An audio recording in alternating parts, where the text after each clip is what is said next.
안녕하십니까. 소중한 나 무한 행복 시간입니다. 여러분들 만나 뵙게 되어서 진심으로 반갑습니다. 오늘은 특별한 시간을 가져볼까 합니다.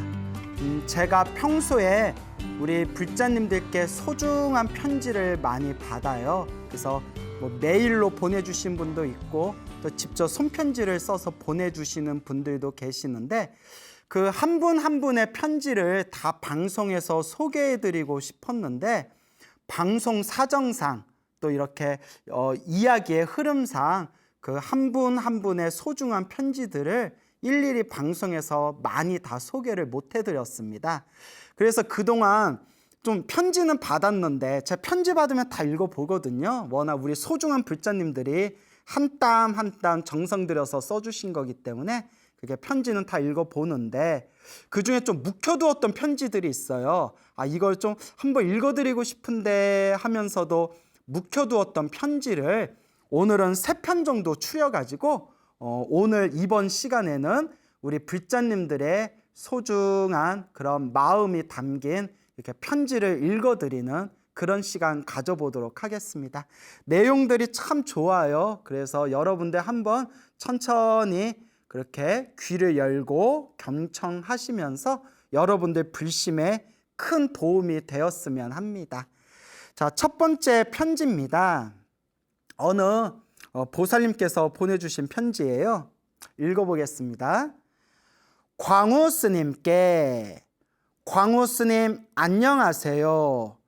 저는 2019년 5월에 유방암 3기를 진단받고 11월에 전이가 되어 4기로 지금껏 투병 중인 서아무개라고 합니다. 이거 참 지금 암 투병 중이시네요. 네, 지금 많이 힘든 시기이시겠지만 그렇게 항상 염불하시면서 이렇게 마음의 업장을 참여하시고, 그리고 이 불보살님의 가피에 의지하면서 비록 몸이 지금 아프신 상황이겠지만 이 마음 공부를 잘 챙겨 가시기 바랍니다. 빨리 쾌차하셨으면 좋겠네요. 정신이 아득하고 힘들었던 시기에 광우 스님의 소나무를 우연히 듣게 되었습니다. 그동안 정신없이 살면서 잊어버렸던 부처님, 불성, 관세음보살 등 예전에 들었던 내용들이 조금씩 떠올랐습니다. 그러니까 예전에 평소에 절에 다니셨던 분이셨군요. 그러다가 이제 우연히 이렇게 소나무 방송을 보시게 된 거군요.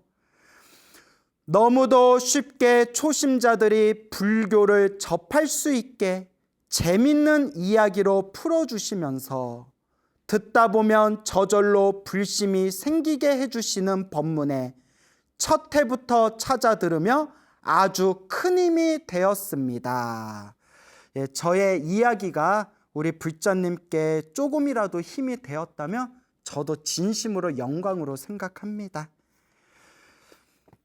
편지를 보낸 사연자들의 이야기를 스님이 읽어주시는 것을 들을 때면 사람들이 순수하고 진실되구나, 나는 어찌 저 사람들처럼 순수하지 못할까 하는 생각도 들곤 했습니다.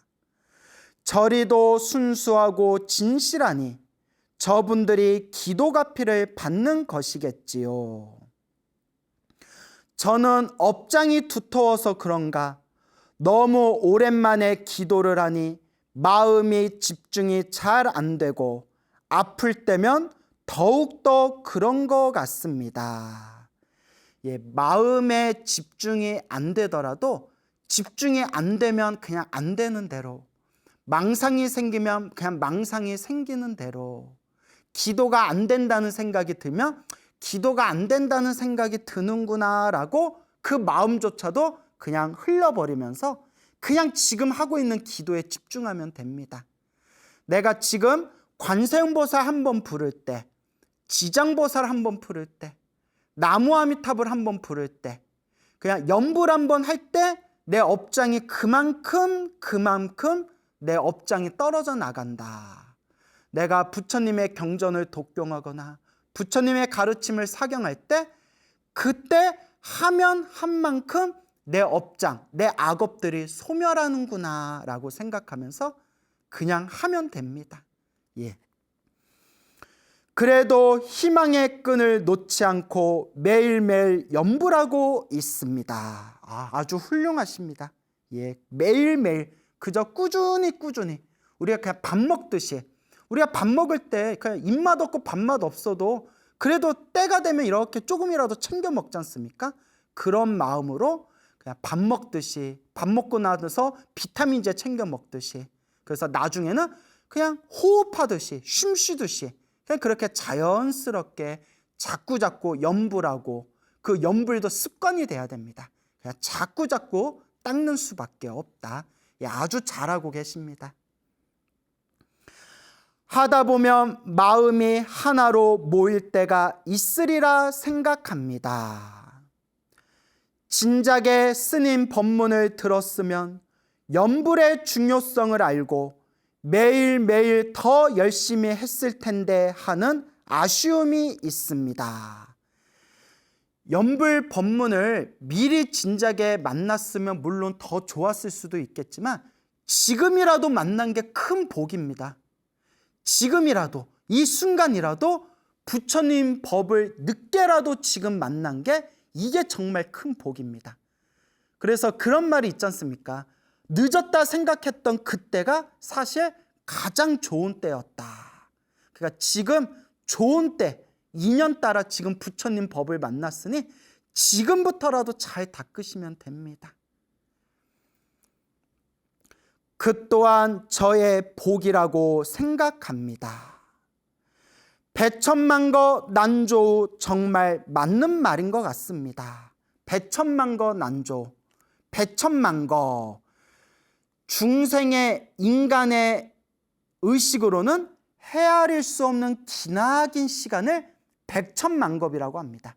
백천만거, 헤아릴 수 없는 긴 시간이 지나도 난 조우, 어려울 난 조우, 조우는 만나다라는 뜻입니다. 만나기 어려워라. 백천만거 기나긴 시간이 흐르고 흘러도 이 부처님의 법은 참으로 만나기가 어려운데 우리가 이번 생에 사람으로 태어나 부처님의 법을 만났으니 이것이 복이요, 성근이요, 큰 공덕인 것입니다. 지금 몸이 불편하시지만 불편하신 지금 이 상황에서라도 부처님의 법에 귀의해서 지금 염불 공덕을 짓고 계시니 우리 불자님 이 마음 창고에 이 공덕이 무럭무럭 자라나고 있을 겁니다. 스님 건강하십시오. 감사합니다. 그래서 지금 암 투병 중이신 우리 불자님께서 몇 달 전에 보내주신 편지인데 이제야 읽어드리게 되었습니다. 그래서 우리 불자님 이 방송 보고 계시는지 모르겠는데 어서 빨리 쾌차하시기를 제가 진심으로 축원드리고, 그리고 아울러서 마음속에 이런 마음으로 염불하시기를 바랍니다. 부처님, 제가 아직 세상과 인연이 남아있다면 제 병이 빨리 낫게 해주시고, 제가 세상의 인연과 다한 거라면 다음 생 제 목숨이 닿을 때 오직 극락세계 왕생하여지이다. 오직 아미타 부처님 극락세계 왕생하여지이다. 오직 부처님 불국토에 왕생하여지이다. 나무 아미타불, 나무 아미타불 간절하게 염불하시기 바랍니다. 우리 불자님께 항상 편안하고 복된 날이 되시기를 제가 축원드립니다. 나무 아미타불. 자, 두 번째 편지 소개해 드리겠습니다. 광우 스님 안녕하십니까? 저는 부산에서 살고 있는 소나무 애청자 심아무개라고 합니다. 예, 부산에서 편지 보내주셨네요. 부산을 우리 스님들은 흔히 불심의 도시라고 하죠. 뭐 옛날보다는 이제 불자들이 많이 줄었다고는 하지만 그래도 우리나라 대한민국에서 또 가장 불심이 센 지역 중에 대표적인 곳이 또 부산이지 않습니까? 예, 부산의 불자님께서 또 이렇게 편지를 보내주셨네요. 항상 좋은 법문가 가피 이야기를 많이 말씀해 주셔서 감사드립니다. 저는 아들이 3명인데 아들만 3명이에요. 아이고 키우기 힘드시겠다. 예. 그래도 아들이 3명이면 딸 하나 정도만 있어도 참 이렇게 더 좋을 텐데 그래도 아들 3명이나 두셨네요. 아들 부자시네. 초등학생 2명, 미취학 아동 1명 있습니다. 한참 귀여울 때네요. 눈에 넣어도 안 아플 때죠. 2년 전부터 자녀들에게 잠자기 전 경전에 나오는 좋은 말씀을 뽑아서 들려주기 시작했습니다. 초등학생하고 아직 초등학교 들어가지 않은 이제 유치원이겠죠. 유치원에 있는 애한테 부처님 경전의 좋은 말씀을 뽑아서 잠자기 전에 들려주셨다고요? 애들이 좋아하던가요? 애들이 알아듣기 힘들 텐데, 지루해했을 텐데. 제 경험상 애들이 부처님 말씀 이렇게 읽어주면 처음에는 뭔가 듣다가 이렇게 집중을 못 하더라고요. 제가 보기에는 중요하고 주옥 같은 내용인데 아이들은 듣는 둥 마는 둥 집중도 안 하고 지겨워했습니다. 아버지 입장에서는 중요하다고 생각이 되겠죠. 아버지 입장. 이제 우리 어른 입장에서는 얘들아 이거 중요한 건데 왜 집중을 안 해? 근데 애들이 부처님 경전 이해하기는 조금 어렵죠. 아이들은 듣는 둥 마는 둥 집중도 안 하고 지겨워했습니다. 그렇게 한 달 정도 하다가 아이들이 재미없어 하기에 애들이 더 크면 하겠다고 생각하고 중단을 했습니다. 그리고 나서 1년 전쯤 우연히 광우 스님 소나무를 보게 되었습니다. 1년 전에 이제 보시게 되었군요.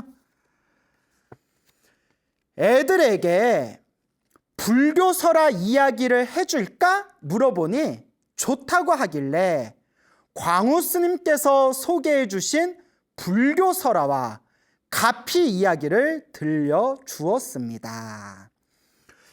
원래 소나무가 처음 시작한 게 이제 한 5년 정도 돼요. 너무 많이 했다. 오래 했네요. 5년 정도 했으니까. 5년 정도 됐는데 처음 소나무 컨셉이 쉬운 불교. 그러니까 불교를 모르는 사람들, 왕초보들도 그냥 쉽게 다가갈 수 있는 그냥 쉬운 불교, 스토리텔링 쉬운 불교, 그게 이제 컨셉이었거든요. 그래서 그냥 쉬운 이야기, 어려운 이야기 쓰지 말고 불교설화라든가 가피 이야기라든가 그런 어떤 부처님의 말씀 중에서 최대한 쉽게 전달하자. 그래서 왕초보를 위한 쉬운 불교, 스토리텔링 쉬운 불교, 이게 컨셉이었는데 아니 웬걸요? 오히려 절에 오래 다니신 분들이 더 좋아하시더라고요. 왜냐하면 그냥 절에만 다니면서 그냥 불교를 계속 어렵게 느껴졌던 게 소나무를 들으면서 그 쉬운 내용들을 통해서 굉장히 머릿속에 정리가 많이 되셨대요. 그리고 의외로 놀랍게도 애들은 생각지도 못했거든요. 근데 애들이 그렇게 소나무를 좋아한대요. 그게 이제 쉽고 재밌으니까 그런 것 같아요. 쉽고 재밌으니까. 그래서 가끔 그런 얘기를 하시는 분들이 있어요. 왜 그렇게 쉬운 이야기만 하냐? 왜 그렇게 수준 떨어지는 이야기만 하냐? 그래서 실은 여러분, 소나무가 불자님들에게 엄청나게 사랑받은 것도 사실이지만 이렇게 좀 생각이 꼬인 분들 중에서는 맨날 저렇게 맨날 불교설화 이야기하고 가피 이야기하고 저렇게 귀신 씨나라 까먹는 얘기하고 저렇게 수준 떨어지는 이야기만 한다라고 이렇게 꼬아서 생각하는 분들도 덜어 있어요. 소나무도 이렇게 호불호가 있는 것 같아요. 그런데도 이제 저는 제 스스로 의미를 가진 게 스님 불교에 관심이 없었는데 소나무를 듣고 제가 불자가 되었어요. 스님, 제가 예전에 안 좋은 일을 겪어서 절에 안 다니기 시작했는데 소나무를 듣고 마음에 다시 믿음이 생겨서 다시 절에 열심히 다니기 시작했어요. 스님, 제가 소나무를 보고 나서 기도를 열심히 해서 엄청나게 갚이 받았어요. 스님, 우리 애들이 불교에 관심이 없었는데 소나무 듣더니 지들이 재밌어서 자꾸 듣더니 애들이 불자가 됐어요. 그런 수많은 분들의, 한두 분도 아니고 엄청나게 수많은 분들의 감사 인사를 받고 제가 너무나 영광이고 너무나 내가 불자님들께 고맙고 내가 정말 부처님의 은혜에 조금이라도 갚고 있구나라는 그런 어떤 자신감이라고나 할까요? 그런 게 이제 확신이 딱 들어서 주변에서 꼬인 사람들이 이러쿵저러쿵 얘기해도 별로 신경을 안 써요. 모두 다 자기의 몫이 있지 않습니까? 요리하시는 분들 중에서도 파 써는 분이 있고 양파 써는 분이 있고 조리하는 분이 있고 면을 잘 끓이는 분이 있고 볶음밥을 잘 만드는 분이 있고 또 국을 잘 끓이는 분이 있고 저마다 자기들의 몫이 있지 않습니까? 그게 바로 화엄의 가르침입니다. 가지각색의 꽃들이 저마다 꽃을 피워서 아름다운 화장세계를 만드는 것. 그래서 의외로 처음에 왕초보를 위한 컨셉으로 이렇게 쉬운 불교 이야기 해서 소나무가 시작되었는데 절에 오래 다니신 불자님들도 많이 사랑해 주셔서 정말 과분하다 생각이 들었고 또 너무나 고마운 게 우리 아이들도 많이 좋아라 하더라고요. 애들도 소나무를 즐겨 듣는다라는 이야기를 자주자주 들었습니다. 어쨌거나 참 감사드립니다, 여러분. 그날부터 애들이 180도 태도가 바뀌어서 매일매일 이야기를 해달라고 졸랐습니다. 너무 기뻤습니다. 그러니까 일단 재밌어야 돼요.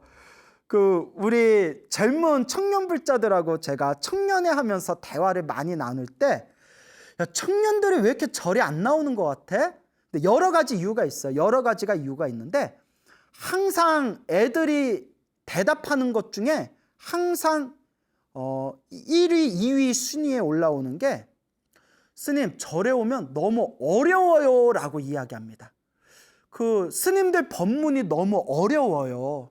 그래서 힐링하고 싶고 마음에 좀 의지가 되고 싶어서 절에 왔는데 스님들 법문 듣다 보면 너무 어려워서 무슨 말인지 모르겠습니다. 그래서 절에 대한 흥미가 많이 떨어집니다. 불교에 대한 그런 재미가 많이 떨어져서 굳이 이렇게 저절로 마음에서 멀어지는 것 같습니다. 이런 얘기를 제가 숱하게 많이 들었습니다. 그래서 요새 이제 젊은 스님들 중에서도 이렇게 쉽고 재밌게 부처님의 가르침을 전달하려고 노력하는 스님들이 이제 많이 생겼지 않습니까? 그래서 이와 같이 왕초보 또 우리 아이들한테 부처님의 가르침을 전할 때는 이렇게 좀 쉽게 다가가는 그런 지혜도 필요할 것 같습니다. 그렇게 잠자기 전에 이야기를 들려주었는데 애들이 매일매일 2편씩 이야기를 해달라고 해서 약 3개월을 들려주었더니 광우 스님께서 말씀해 주신 내용의 80%를 이야기해 줬습니다.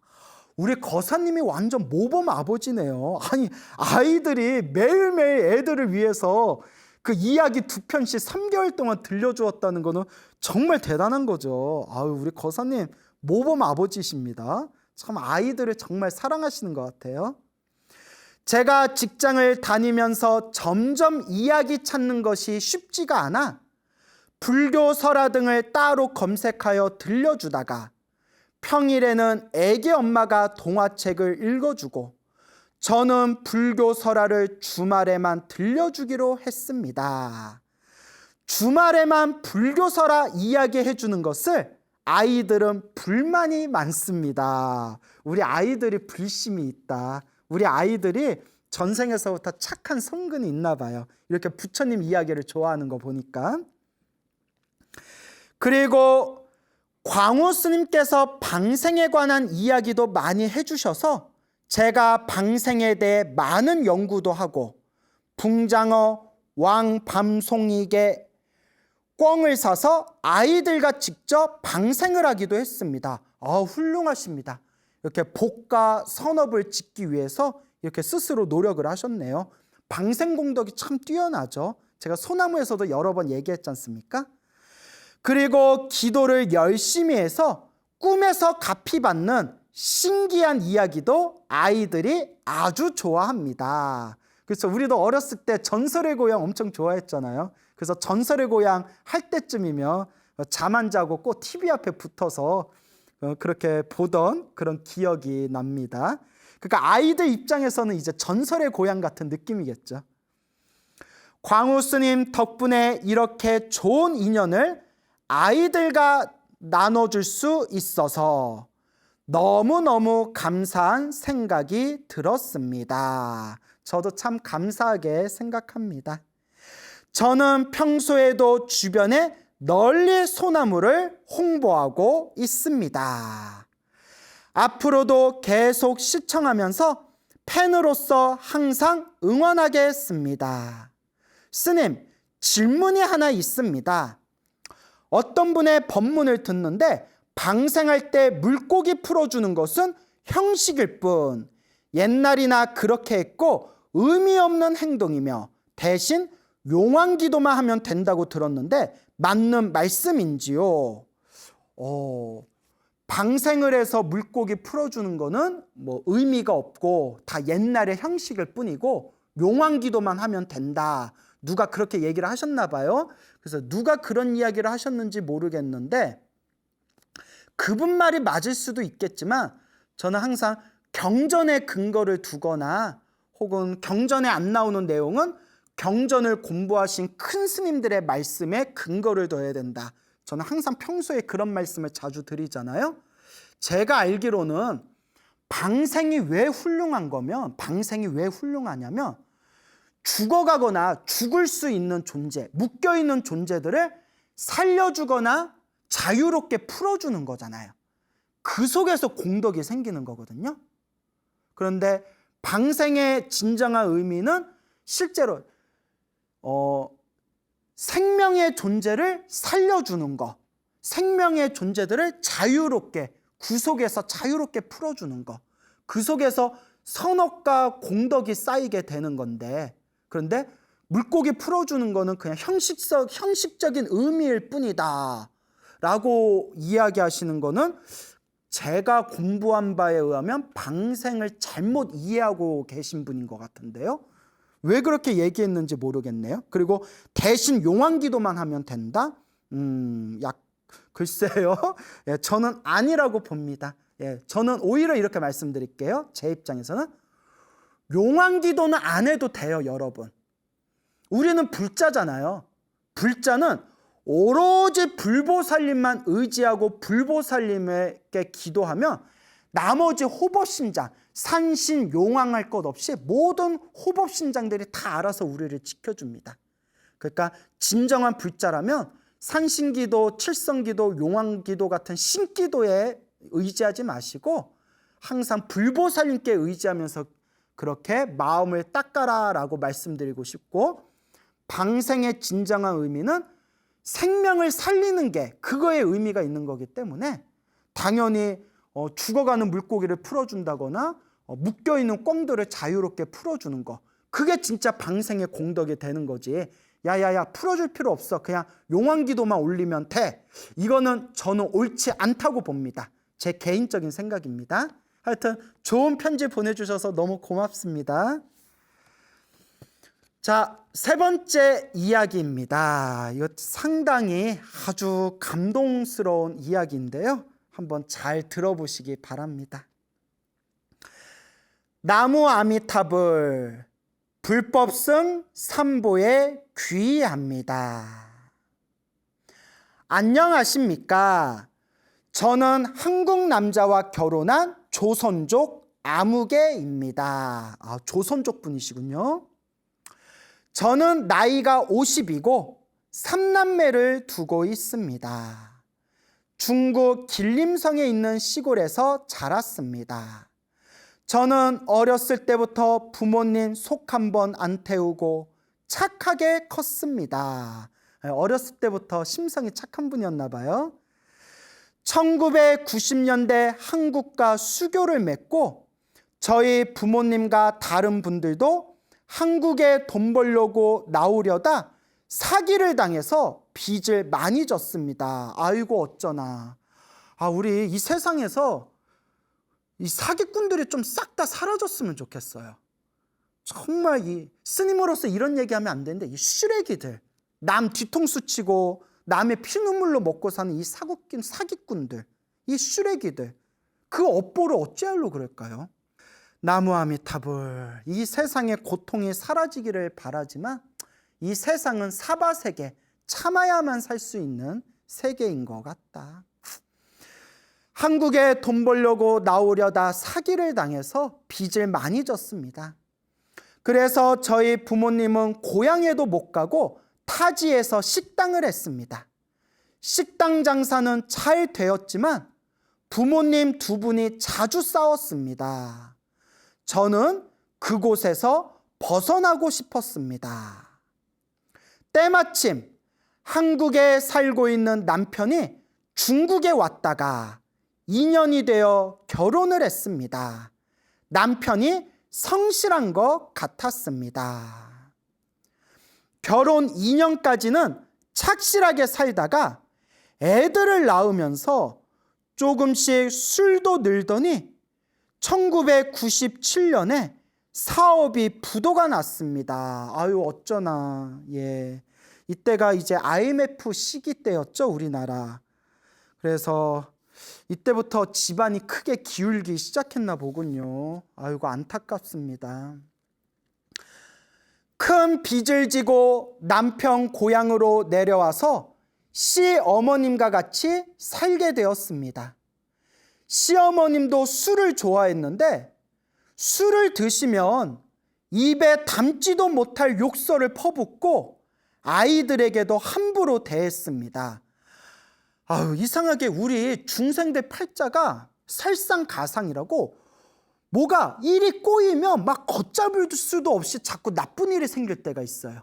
우리 불자님들도 인생 살아오면서 고난을 겪은 분들 중에 그런 거 경험한 적 있죠.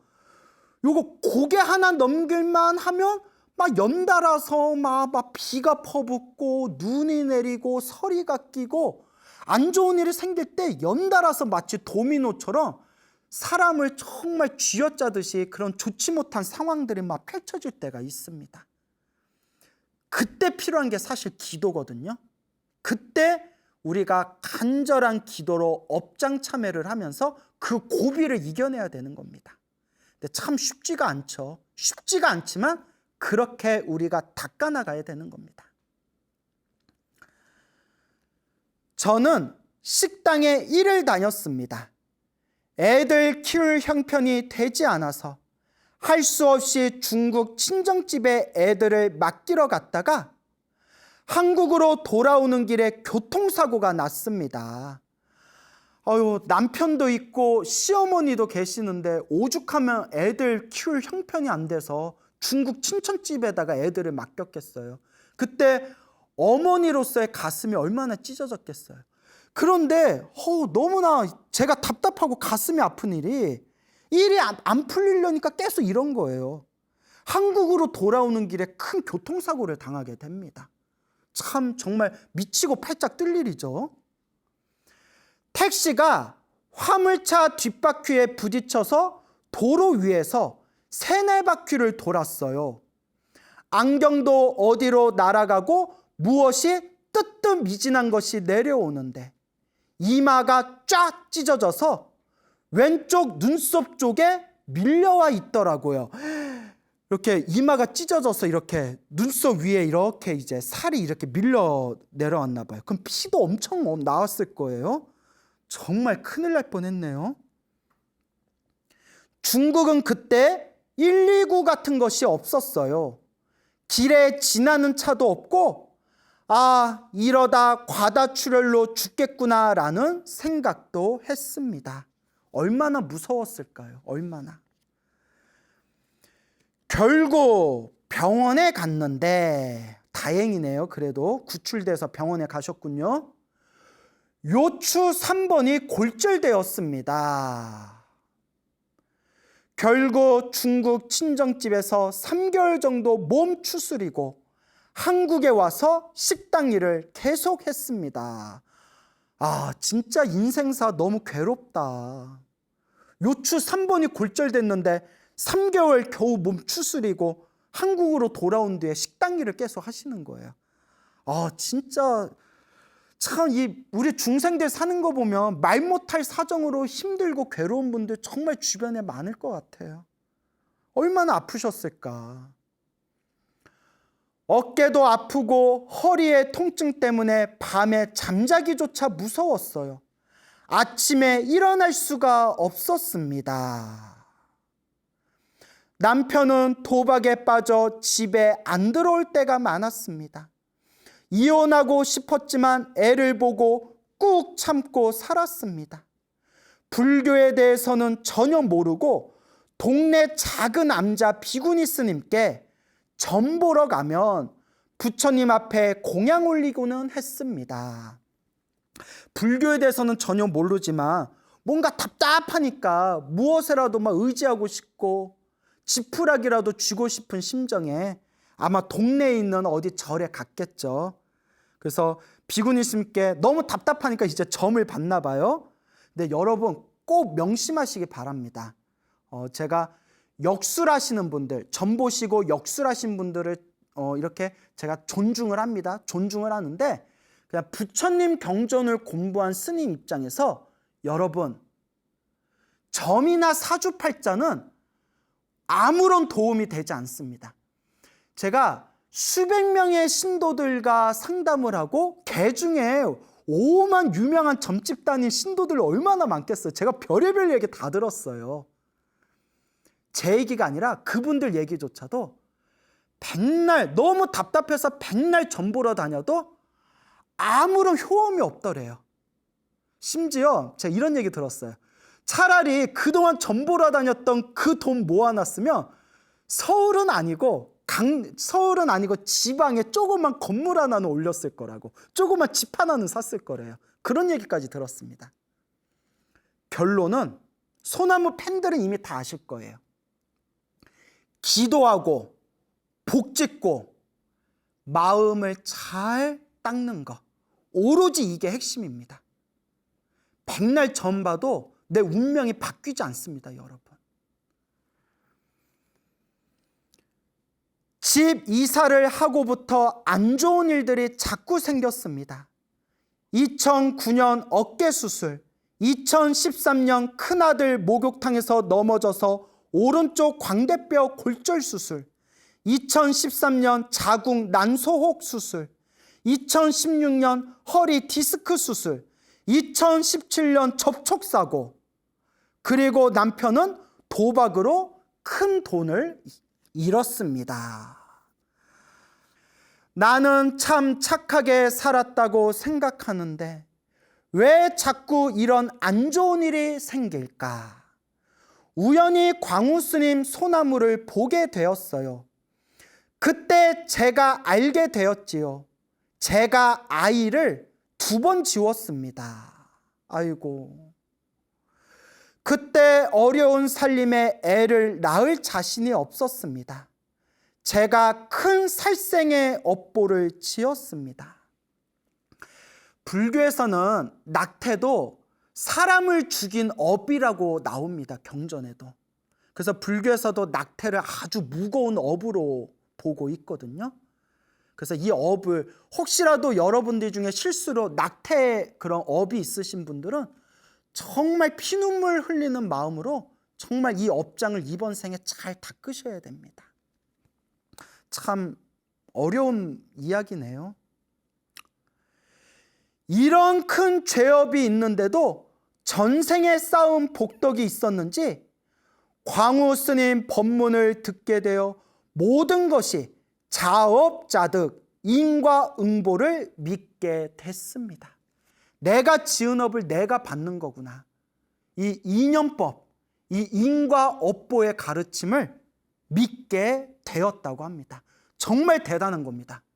여러분, 부처님의 이런 인연법의 가르침, 부처님의 가르침, 부처님의 법을 듣고 마음에 믿음이 생긴 것은 전생의 복과 공덕, 성근, 착한 뿌리가 있기 때문입니다.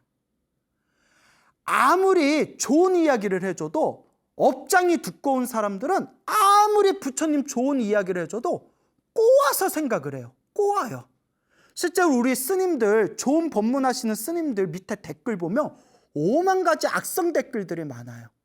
저도 많은 불자님들이 저의 이야기를 사랑해 주시지만 이렇게 저도 댓글들 보면, 저는 이제 댓글을 거의 안 보는데 댓글들을 보면 정말 입에 담지도 못한 그런 욕이라든가 심지어는 부처님의 소중한 가르침을 막 꼬우고 비방하고 비난하는 사람들이 숱하게 많아요. 제가 여러분들에게 조금이라도 더 부처님 가르침을 더 쉽게 전달하려고 이렇게 이야기를 여러분들에게 전해드려도 저중 뻥치고 있네. 야, 네가 뭘 알아? 야, 깨침 뒤에 나와라. 깨치지도 못한 사기꾼 놈아. 뭐 이런 것도 신도들 보면, 그런 걸 보면 막 속상하대요. 왜 우리 스님한테 그럴까? 어쩔 수 없어요. 저마다 업이 달라요. 저는 그냥 에휴, 업장이 두꺼워서 그렇다. 업장이 두꺼운 불쌍한 중생들이다. 이렇게 생각을 하죠. 근데 우리 보살님은 전생에 공덕이 있어서 부처님의 법문을 듣는 순간 모든 게 인과 업보구나. 모든 게 내가 지은 인연법이구나. 그렇게 믿게 되었다. 지금은 108배로 매일 참회 기도를 하고 있습니다. 태아영가 천도제에도 동참하였는데 꿈을 꾸었습니다. 황금색 2마리 뱀이 하늘로 날아가는 꿈을 꾸었습니다. 그 후로 이상하게도 피곤함이 싹 사라지고 몸이 아주 가벼워졌습니다. 태아영가 천도제를 동참하고 그리고 몸에서 황금색 2마리 뱀이 하늘로 날아가는 꿈을 꾸었다. 아기를 2명 이렇게 지웠다고 했잖아요. 그 2명 지운 아기들이 하늘로 날아가는 2마리의 황금뱀이 하늘로 날아가는 꿈을 꾼 걸 보니까 좋은 곳으로 천도가 되었나 봐요. 정말 다행입니다. 그 후로 이상하게도 피곤함이 싹 사라지고 몸이 가벼워졌다. 알게 모르게 그런 어떤 어두운 영가의 에너지가 계속 나를 좀 힘들게 했었나 봐요. 그런데 이와 같이 공덕을 닦으면서 그렇게 부처님의 가피를 받게 되셨나 봅니다.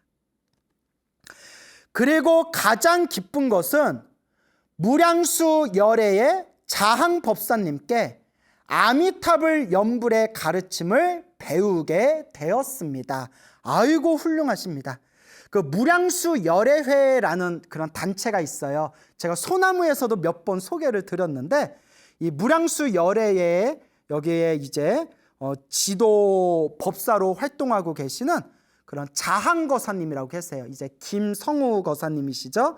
그래서 비움과 소통이라는 그런 불교 출판사도 운영하시는 아주 정말 제가 보기에 이 시대에 정말 모범적인 그런 수행 거사님이시거든요. 그래서 저도 이렇게 소나무에서 무량수 열애 몇 번 소개해 드렸는데 정말 잘하셨네요. 무량수 열애에서 아미타불 연불의 가르침을 배우게 되었다. 정말 잘하셨습니다. 이 말법 시대 최상의 가르침이 바로 이 나무 아미타불 연불 정토법입니다. 우리 보살님이 그래도 한 가닥 복이 있어서 이렇게 부처님의 바른 법을 만나신 겁니다. 아침 저녁으로 무량수경을 독송하고 아미타불 연불을 하고 있습니다. 서방정토 극락세계 왕생하기를 발언합니다. 이 말법 시대 서방정토 극락세계 왕생하기를 발언하면서 연불을 정토를 닦는 연불정토 행자는 이 말법 시대 진흙 속에 핀 연꽃과 같은 존재라고 했습니다. 우리 불자님 정말 훌륭하십니다. 저는 지금 술, 고기 다 끊었습니다. 화도 내지 않습니다. 스님 덕분입니다. 저는 지금 너무 행복합니다. 저는 지금 너무 행복합니다. 제가 이 편지를 이렇게 읽고 이렇게 편집하는 과정에서 이 편지를 몇 번을 읽었지만 요 부분에서 가슴이 울컥거려요. 이거 지금 몇 번을 읽었는데도 지금도 제가 막 눈물이 나올 것 같아요. 이렇게 힘든 삶을 사셨는데 불법을 만나고 나서 우리 불자님 하시는 말씀이 저는 지금 행복합니다. 이것보다 더 위대한 부처님 가피가 어디 있겠습니까? 부처님의 법을 만나서 지금 이 순간 행복할 수 있다는 이것이야말로 최상의 최고의 부처님 가피가 아니겠습니까? 정말 훌륭하십니다, 부처님. 저는 죄를 닦는 마음으로 3월부터 어머니를 모시려 합니다. 어머니께서 치매가 있어요. 물론 쉬운 일은 아니지만 돌아가실 때까지 잘 모시려 합니다. 어머니가 시어머니인지 친정어머니인지 잘 모르겠네요. 근데 이제 치매에 걸리신 어머니를 이제 모시겠다 하셨는데 정말 대단한 마음가짐이네요. 우리 불교에서 복을 땄는데 복 땄는 방법 중에 가장 으뜸이 간병이다라는 말이 있습니다. 간병. 병이 든 사람을 간호해 주는 복이 가장 큰 복을 닦는 거다 해서 8가지 복 닦는 것 중에서 첫 번째가 간병복이다라고 그렇게 경전을 보다 보면 나오거든요. 그렇게 큰 스님들 법문을 보다 보면 나오는데, 그러니까 치매에 걸리신 병이 있으신 어머니를 제가 평생 마지막까지 잘 모시겠습니다. 이런 마음 자체가 엄청난 지금 복과 선업과 공덕을 닦고 계시는 겁니다. 스님 성불하십시오. 너무 감사합니다. 발 보리심 일양전념 나모 아미타불 나모 아미타불 나모 아미타불. 편지 보내주신 불자님 너무 감사드립니다. 이렇게 오늘 여러분들께 3분의 편지를 그동안 좀 묵혀놨던 것 중에서 3분의 편지를 소개해 드렸습니다. 첫 번째 편지의 주인공이신 우리 투명생활하고 계시는 우리 불자님 어서 쾌차하시기 바라고, 그리고 혹시 이번 생에 연을 다했다 하더라도 다음 생 더욱더 아름답고 행복한 그런 불법과의 소중한 인연 맺으시기를 그렇게 제가 또 진심으로 간절하게 축원드리는 바입니다. 우리 첫 번째 편지 보내주신 우리 불자님 나날이 행복하시기를 진심으로 축원드립니다. 두 번째 편지 보내주신 우리 부산의 불자님, 우리 아이들한테 안부 전해주시고 항상 소나무 사랑해 주셔서 진심으로 감사드립니다. 그리고 세 번째 편지 보내주신 우리 이름은 제가 알지만 일부러 제가 이름을 밝히지 않은 겁니다. 우리 조선족 우리 보살님 정말 진심으로 훌륭하신 불자님이다. 제가 꼭 진심으로 제가 이 말씀 전해드리면서 부디 이번 생에 나무 아미탑을 연불 잘 닦으셔서 부디 이번 생에 나무 아미탑을 극락세계 서방정토 성불학교에 왕생하시기를 제가 발언드리는 바입니다. 감사합니다, 여러분. 여러분 행복해지고 싶습니까? 행복한 삶을 창조하고 싶습니까? 복을 지으십시오. 선업을 지으십시오. 공덕을 쌓으십시오. 복과 선업과 공덕의 힘이 여러분들을 진정한 행복의 길로 이끌어 줄 것입니다. 여러분 성불하십시오.